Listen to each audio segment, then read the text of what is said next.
Bonjour à tous, je vous invite à vous abonner à cette chaîne, à aimer, à partager, à commenter ces vidéos, c'est très important. C'est une manière de nous soutenir. Merci à vous tous.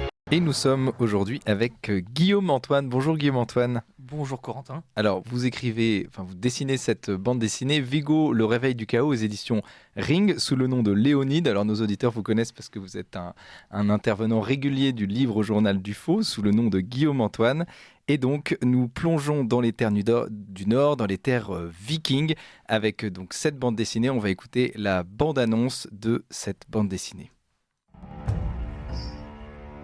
Alors que l'aube pointe sur les terres enneigées du Grand Nord et éblouit à l'horizon les chasseurs Vungards, un jeune homme, pris d'une démence sanguinaire, décime un à un les membres de son clan.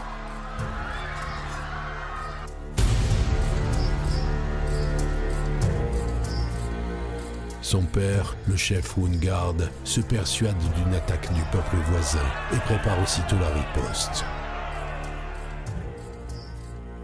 Vigo, en proie à une mystérieuse folie, doit désormais tout faire pour arrêter son père.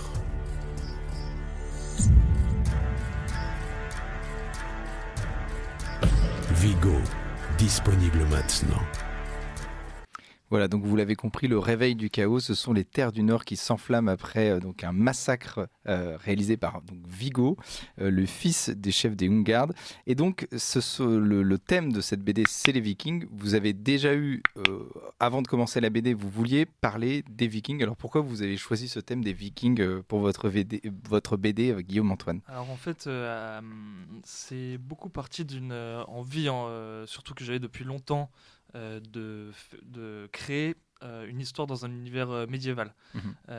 Et c'est aussi en dessinant, j'ai pris contact en fait avec les maisons d'édition Ring et on cherchait à savoir ce qu'on allait pouvoir faire. J'ai fait des dessins dans un univers viking et il se trouve que c'était cohérent avec la ligne de la maison d'édition et c'était cohérent avec ce que moi je voulais faire et c'est du coup d'un accord commun qu'on a décidé de partir là-dessus. Et j'ai oublié de présenter évidemment Richard Dessèze. C'est tellement évident que nous parlons de BD sur Radio Courtoisie. Nous sommes avec Richard Dessèze, notre partenaire Valeurs Actuelles, auteur du Rond de Serviette est-il de droite et qui a lu la BD Vigo. Alors Vigo est-il de droite ? Les Vikings sont-ils de droite ? On en parlera. Ça sera peut-être à la fin de la chronique. Mais qu'est-ce que vous avez pensé de cette BD et notamment de cette mythologie qu'a inventée donc Léonide, Guillaume Antoine et Duss, la scénariste de cette BD Vigo, le réveil du chaos ? Alors, ils n'ont pas tellement inventé qu'ils ne l'ont illustré, puisque voilà, on retrouve Yggdrasil, Freya, autrement dit, les grands, une partie des grands dieux du panthéon nordique et une partie des mythes du panthéon nordique.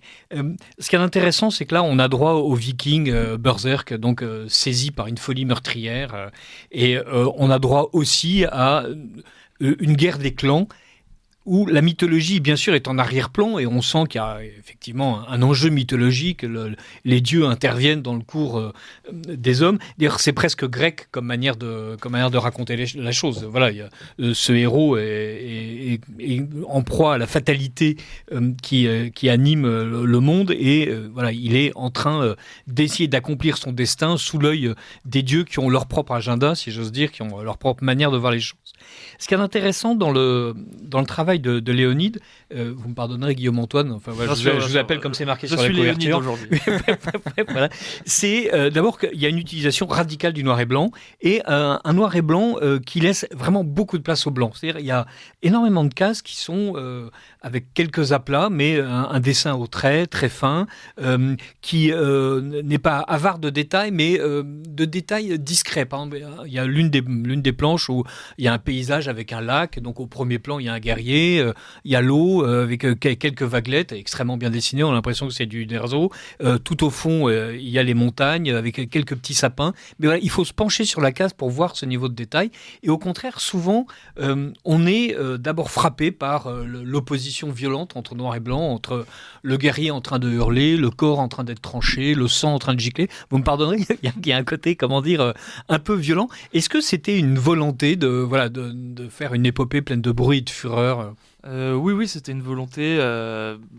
C'est aussi une certaine image qu'on a des Vikings qui sont extrêmement violents, qui ne sont pas que ça évidemment, mais j'avais envie de montrer ça, et c'est aussi, je voudrais juste revenir, c'était aussi ce que voulait faire Duss sur le scénario, parce que moi je ne suis que le dessinateur, et je rappelle que la scénariste c'est mon ami Duss qui a écrit toute l'histoire. Et oui, bien sûr, c'était une volonté. L'histoire, c'est l'histoire d'une guerre de clans. Comme vous l'avez très bien dit, avec les dieux qui interviennent en arrière-plan, dont on ne sait jamais d'ailleurs si ce sont eux qui mènent le jeu ou pas. Mais c'est donc une histoire de guerre. C'est une histoire de guerre, et donc de temps en temps, donc on a droit à un peu de fantastique, comme lorsque les Norns interviennent. Et donc là, on est en plein Macbeth avec les 3 sorcières. Olnir, respecté chef Vungard, es-tu résolu à entendre les 3 Norns tisser ton destin? Avant qu'on ne se lève la 3e lune, tu trahiras l'alliance avec les dieux et tu iras à ta perte. Et donc là, le héros, ou plutôt c'est le père du héros, si je ne m'abuse, donc c'est à quelle sauce il va être mangé. Il en conçoit non pas un vif dépit, mais il en tire la ferme assurance qu'il est absolument nécessaire qu'il en massacre quelques-uns en plus. Et là, je suis page 23. Je crois que c'est l'une de vos planches préférées. Et c'est vraiment un bain de sang assez réjouissant. Vous pouvez montrer à ceux qui aiment le genre. Nous suivent sur les réseaux sociaux. Ce serait dommage que les gens ne voient pas ça. Et j'ironise un petit peu. Il y a véritablement chez vous, et on le sent, d'abord une maîtrise cinématographique. Et il y a souvent il y a une espèce de zoom avant avec le personnage vu de très loin, et puis peu à peu la caméra s'avance jusqu'au moment où le personnage a envahi l'écran, c'est-à-dire toute la case. Mais il y a aussi un hommage presque appuyé au Frank Miller, et notamment au Frank Miller de 300.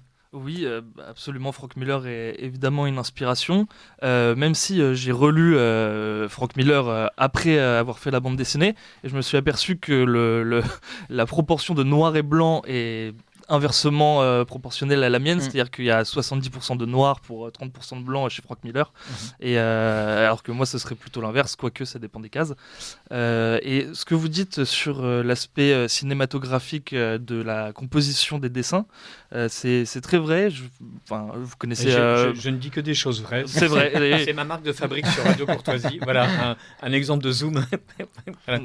Mais vous connaissez la bande dessinée mieux que moi, je pense, et c'est vrai que la bande dessinée a beaucoup évolué, et le cinéma a fait évoluer la bande dessinée. Et, on a tendance à reprendre des codes du cinéma dans la bande dessinée. C'est effectivement ce que j'ai fait. Évidemment, le film 300 est une inspiration aussi. Mais ça donne des planches qui sont extrêmement dynamiques. Voilà, on est passé, si je veux dire, des histoires d'Oncle Paul et des premiers Bug Danny ou Barbe Rouge, donc dessiné par Rubinon, à quelque chose qui est infiniment plus vivant, plus animé. La caméra tourne, si j'ose dire. Voilà, on n'est pas toujours en train de suivre les personnages, et on a juste discret hommage quand même à Miller. Il y a des personnages qui sautent en l'air avec des bonds de cabri avec une lance qui pèse 75 kilos juste avant qu'elle ne se retrouve dans le sternum de quelqu'un. Donc c'est il y a malgré tout quelque chose de désespéré. Le jeune garçon Vigo donc est fou. Les clans sont en train de s'entretuer. On les voit réellement disparaître. Les dieux ricanent en observant tout ça. Mais c'est un premier tome, autrement dit. Alors que la fin ne laisse pas présager que tout se passe bien. Là, vous avez déjà en tête de faire 2, 3, 4 albums on ne sait pas encore combien d'albums il y aura derrière. Bien sûr, il y aura une suite. Ceux qui l'ont lu ou qui le liront verront que la fin n'est qu'en fait le début de l'histoire. Et effectivement, on pourrait désespérer un petit peu, mais toute l'idée est de savoir comment le héros Vigo va réussir à contrer la malédiction et tout le poids de ce qui lui arrive au fur et à mesure des autres albums. Alors, ce héros Vigo, donc jeune viking, sinon fou, du moins en tout cas sérieusement tourmenté, est à l'intérieur d'une histoire. Vous nous avez dit tout à l'heure que vous aviez voulu en fait explorer l'univers viking. Et si je ne m'abuse, Duss a commencé par vous fournir plus un synopsis qu'un véritable scénario, c'est-à-dire 2 pages. Oui, c'est-à-dire qu'en fait l'idée, disons que comme c'est notre première bande dessinée et que voilà, on a commencé à collaborer ensemble, elle comme moi, à tâtons, on va dire. Moi, je lui ai soumis le projet en lui disant voilà, ce sera sur le thème des Vikings, dans lequel il faudrait qu'intervienne la mythologie nordique, etc. Et voilà, je lui ai donné quelques grands axes. Et à partir de là, elle a écrit donc ce scénario qui effectivement tenait sur 2 pages, 2-3 pages, je ne me souviens plus exactement. Et du coup, moi j'ai commencé à dessiner sur cette base-là. Et en fait, ensuite, au fur et à mesure, ça a été beaucoup par des échanges. C'est-à-dire que je lui ai renvoyé des dessins que j'avais faits. Du coup, ça l'a inspiré pour me renvoyer des détails de scènes. Et puis ensuite, elle m'a fourni le détail, page par page, de la bande dessinée. Alors, une bande dessinée qui est bien en noir et blanc, avec des ancrages magnifiques. Si je ne m'abuse, donc vous crayonnez d'abord, vous ancrez ensuite, c'est-à-dire pour l'auditeur, c'est-à-dire on découpe la page. On évite d'y aller tout de suite avec quelque chose qui soit indélébile. Voilà, c'est ça. En fait, on commence. Après, aujourd'hui, certains travaillent aussi sur tablette graphique, donc ce qui laisse beaucoup plus de facilité pour pouvoir reprendre les défauts, etc. Mais moi, je travaille sur du papier, tout ce qu'il y a de plus classique, et en commençant effectivement par du dessin au crayon. Donc, ça commence par le découpage de la page en différentes cases, en fonction de l'action, de la scène qui va se dérouler, savoir comment le découpage va se faire, puis ensuite le dessin, au crayon toujours, et une fois que le dessin est terminé, on encre. Moi en l'occurrence j'utilise des feutres fins noirs de différentes épaisseurs de mine. Et après, vous scannez la planche et là, tout est à refaire. Voilà, exactement, puisque une fois que la planche est scannée, la qualité du dessin a perdu énormément. Et du coup, voilà, il faut travailler sur Photoshop pour réussir à avoir une image de qualité. Voilà, et des noirs parfaitement équilibrés. Lorsqu'on parle Viking, on pense au film Les Vikings de Richard Fleischer, donc voilà, que regardaient vos grands-parents, c'est-à-dire quand j'étais petit. On pense aussi à Thor et aux Vikings de Marvel. On est d'accord, c'est une horreur absolue, cette espèce d'Asgard. Je n'ai jamais regardé. Voilà, donc c'est moi qui suis coupable de marvelisme, pardon. Plus récemment, il y a une série Viking qui a cartonné. En revanche, la série Viking que j'ai vue, personnellement, j'ai apprécié. J'ai trouvé que on se prenait bien dans l'histoire et ça m'a l'air d'être assez fidèle à la réalité, en tout cas de ce que c'était. Donc c'est plutôt ça qui m'a inspiré plutôt que le Thor de Marvel que je n'ai pas vu et je ne verrai jamais, je pense. Voilà. Et Régis Boyer. Alors Régis Boyer, je n'ai pas vu. Par contre, j'ai vu le film The Northman, dont je me souviens plus du nom du réalisateur, le film qui est sorti récemment, qui est pour le coup excellent. Donc voilà, en tout cas une imagerie visuelle maîtrisée et que vous réussissez parfaitement à retranscrire dans les pages. Merci beaucoup. Et comment vous expliquez donc ce retour aux Vikings, cette espèce d'ethnie, de population complètement virile, avec une mythologie très enracinée, très, très incarnée? Je dirais que c'est difficile de savoir d'où vient un mouvement, un intérêt comme ça commun. Mais l'univers médiéval depuis toujours inspire les gens. Le Seigneur des Anneaux, plus récemment la série Le Trône de Fer, parce qu'on est sur Radio Courtoisie, on parle en français, sont des cartons évidemment. Et donc là en ce moment ce serait plutôt les Vikings. Il y a effectivement des jeux vidéo, des séries, des films sur les Vikings. Ça fait partie de cet attrait qu'ont les gens pour une époque qui est très différente de celle qu'on vit aujourd'hui, parce que c'était une époque d'inconfort, de lutte permanente. Alors qu'aujourd'hui, c'est bonheur, quoi. Alors, bonheur, je ne sais pas, mais on a beaucoup moins à lutter pour survivre. Et peut-être que c'est ça qui nous intrigue. Et cette bande dessinée, c'est aussi une bande dessinée métapolitique. Alors, qu'est-ce que ça vele dire une bande dessinée métapolitique? Qu'est-ce que vous voulez, quel message vous voulez faire passer dans cette bande dessinée? Je laisse à chacun le libre choix de voir ou pas un message dans une œuvre artistique. Je suis pas adepte spécialement de faire passer des messages. Je pense que une œuvre artistique peut se suffire à elle-même et on peut l'interpréter. Et quelle que soit quelque part l'intention de l'artiste, ce sont à ceux qui la liront qui pourront de se l'approprier. Donc voilà. Merci beaucoup Guillaume, Antoine, Léonide aujourd'hui pour donc cette BD Vigo, le réveil du chaos aux éditions Ring. Merci à vous. Et puis Richard, on reste avec vous. Vous nous présentez le dernier Valeurs Actuelles et 2 autres BD. On parle des oiseaux avec Richard de 16. Eh bien, nous allons commencer bonjour, par Richard. La femme Corneille. Bonjour, on se redit bonjour. Mais oui, on n'arrête pas.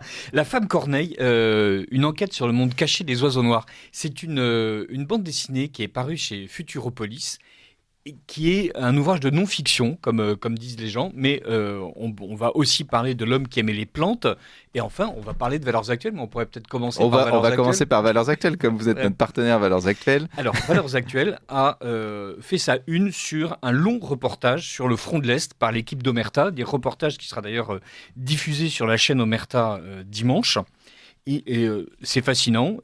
C'est fascinant en partie parce que on est avec les soldats russes, alors qu'on a énormément de reportages qui sont faits du côté ukrainien. Omerta de Régis Le Sommier, on le rappelle. Oui, tout à fait. Omerta de Régis Le Sommier, donc ancien livre noir, et donc a lancé sa propre chaîne d'information. Là, on est véritablement avec les soldats, avec les miliciens, avec les volontaires qui sont en train de se battre, et on suit véritablement le quotidien des soldats. Donc, il y a un véritable travail de journaliste pour ce qui est de comprendre les conditions de vie, et il n'y a pas de discussion, si j'ose dire, sur géopolitique ou politique, sur la pertinence du conflit. Là, il s'agit d'accompagner une armée combattante et de voir comment ça fonctionne. C'est bien fait, c'est riche, et évidemment, c'est assez inédit, en tout cas du côté des médias français. Il y a un autre article qui est la confession de Zion. Zion était l'une des militantes de Extinction Rebellion, et donc Zion Lights est sortie d'Extinction Rebellion. On a l'impression d'une fémène repentie. En fait, elle nous décrit le fonctionnement quasi sectaire, même totalement sectaire, de ces gens qui passent leur vie à danser vêtus de costumes rouges, en train de nous expliquer qu'on va tous mourir, et qui, évidemment, ont la faveur des médias. C'est tout à fait éclairant sur le côté millénariste frappadingue que peuvent avoir certains gauchistes. Et il y a d'autres articles, comme par exemple l'article absolument remarquable sur 4 pages de Laurent Dandrieux sur Audrey Hepburn.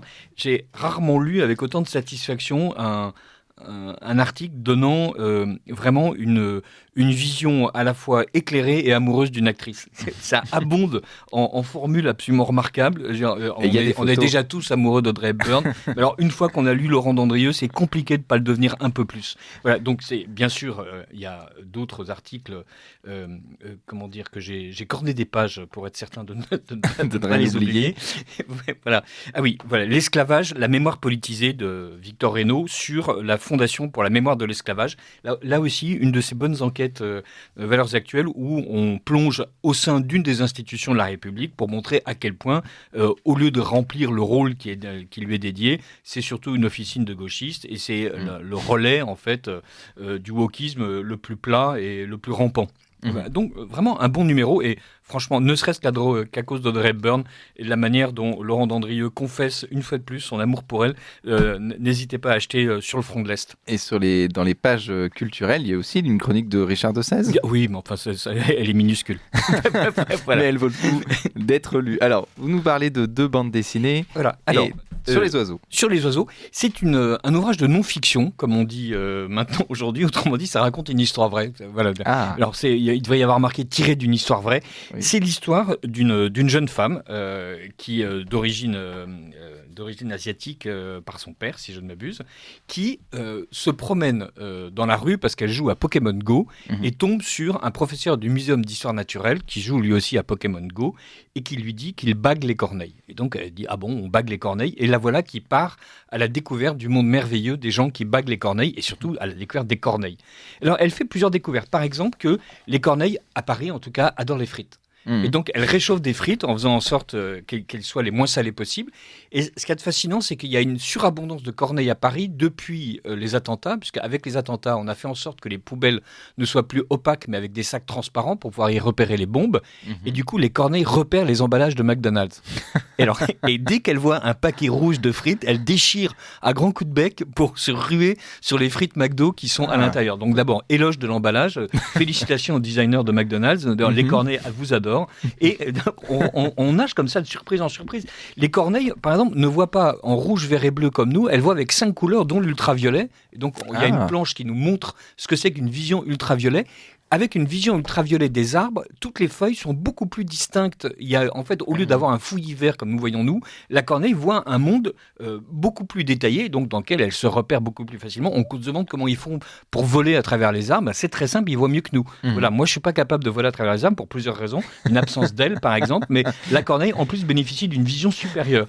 Et donc la jeune femme dessine aussi la manière dont les corneilles se sont partagées le jardin des plantes avec la notion de territoire, puisque elle a jeté une fois une frite, mais du mauvais côté. Elle voulait nourrir le couple de corneilles favoris qui est le sien, et donc ça n'a pas marché. Les corneilles favoris, ce sont Alice et Bob. Elle les a surnommés, on les voit en train de voler au-dessus de la grande serre.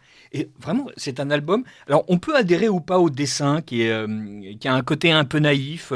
Alors, quand on est ici, on est véritablement dans une espèce de vue documentaire. Lorsque les humains sont en scène, voilà, on peut pas dire que... On va dire c'est un peu plus sommaire, mais il y a un charme incroyable qui se détache de la manière dont, dans cette histoire, on nous raconte comment est-ce que quelqu'un tombe vraiment en arrêt devant un sujet, le creuse, est absorbé par ce sujet-là. Et ce sujet, ce sont les corneilles. Là, ce sont les corneilles, elles sont réunies autour du cadavre d'un pigeon et elles paraissent se lamenter, mais en fait, selon les scientifiques, les corneilles ne se lamentent pas, elles échangent des informations, puisqu'il y a au moins 80 modulations différentes dans la manière dont les corneilles papotent entre elles.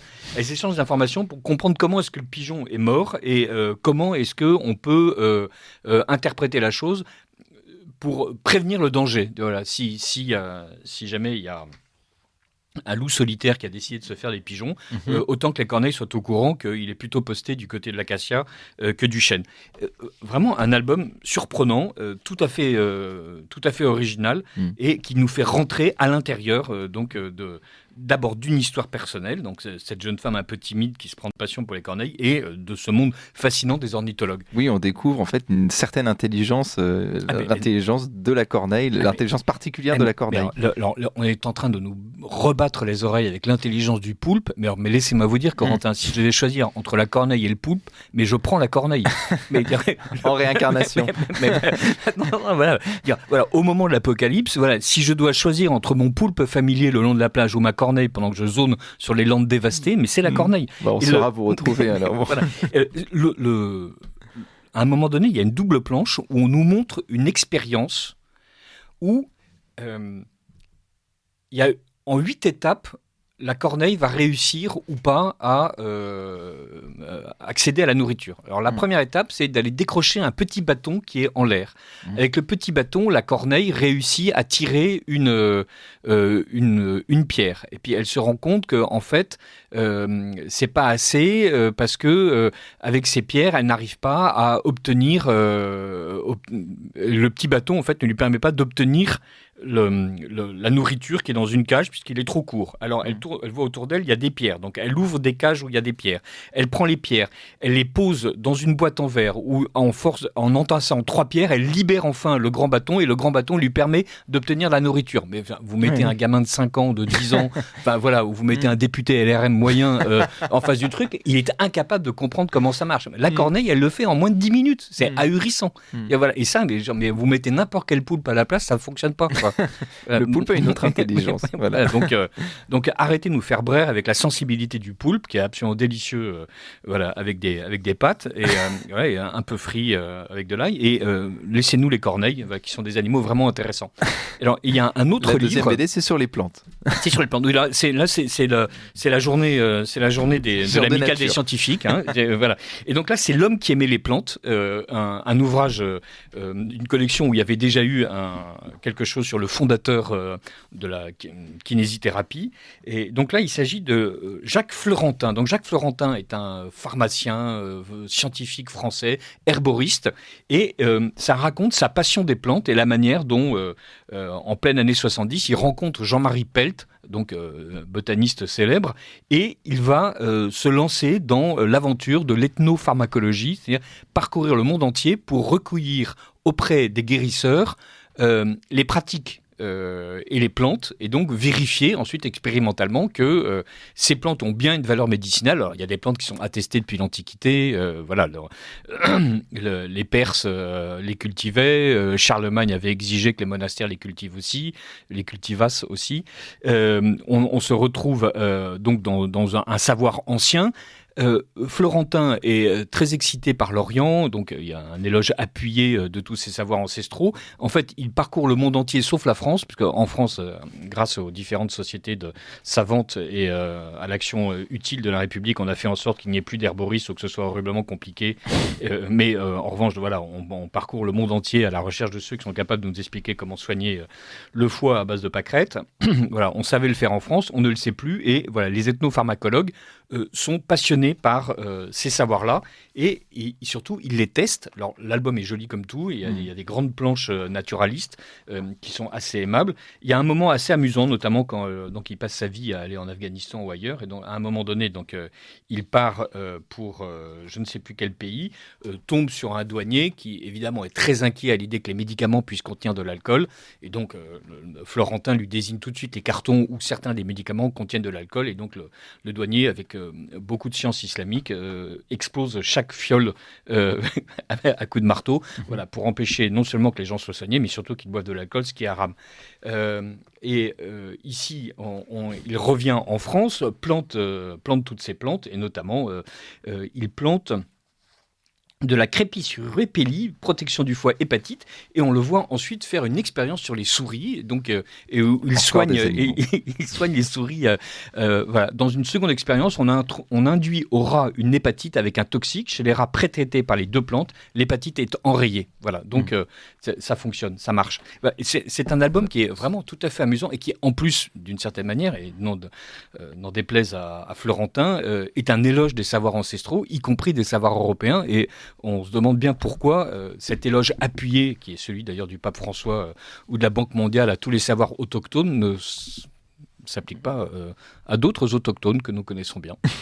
Donc, deux BD, La femme corneille, enquête sur le monde caché des oiseaux noirs, donc aux éditions Futuropolis, et L'homme qui aimait les plantes aux éditions Cadran. Je voulais revenir juste sur Astérix et Obélix. Il y en a un qui est sorti, Astérix et Obélix, l'Empire du Milieu, qui n'est pas tiré d'une bande dessinée. Non. Et moi, je me demande toujours comment fidèlement on adapte une bande dessinée au cinéma. Parce que Alain Chabat a très bien réussi avec Astérix Mission Cléopâtre, parce que lui-même a été dessinateur pour des bandes dessinées. Donc celle-ci, elle est validée par vous. Vous n'avez pas vu le dernier, je suppose. Alors, Dandrieux on fait une critique assassine dans le dernier Valeurs Actuelles. Il était là ce matin chez nous. J'irai pas le voir parce que d'abord, c'est super production où on m'explique que c'est génial, on va voir Carlito.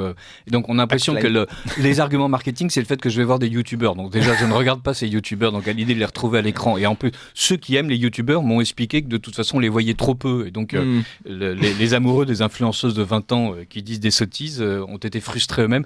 Non, il n'y a pas de recette pour adapter une bande dessinée parce que de toute façon, voilà, on prend pas plus qu'il y a de recettes pour adapter La Recherche du temps perdu au cinéma, ou La Recherche du temps perdu en bande dessinée. Il faut être absolument infidèle à l'œuvre tout en essayant d'en comprendre l'essence. Voilà. C'est lorsque on en parlait l'autre fois avec Dante adapté en bande dessinée, et évidemment le texte disparaît, donc on change complètement de médium, mais les dessins sont évocateurs. Normalement, une bonne bande dessinée d'Astérix, c'est de la lourdeur, mais beaucoup de finesse sous-jacente, l'exploration d'un pays, mais l'exaltation des vertus françaises, une force bonhomme, et visiblement, Guillaume Canet a été aussi subtil qu'à l'ordinaire, donc autrement dit, il est royalement passé à côté du sujet, quoi. Oui. Voilà, et il y a eu 15 adaptations d'Astérix au cinéma, et en comptant les dessins animés, même le dessin animé qui avait été supervisé par Goscinny, si je ne m'abuse, les 12 travaux d'Astérix, m'a toujours fait l'effet d'une catastrophe absolue à cause du dessin dessin qui était vraiment atroce, alors que le dessin d'Uderzo il est un peu est riche, il est précis, il est chatoyant dans les couleurs. Voilà, les écureuils vivent, alors que voilà, donc, c'était absolument nul, les 12 travaux d'Astérix, soyons francs. Et vous n'irez pas voir Astérix et Obélix, l'Empire du Milieu, on l'a compris. Je me baladerai avec ma corneille. On chassera le poulpe. Merci beaucoup, Richard de Sèze. On rappelle, vous êtes notre partenaire Valeurs Actuelles. Vous appréciez cette émission? Alors aidez Radio Courtoisie à en produire d'autres, en indépendance totale.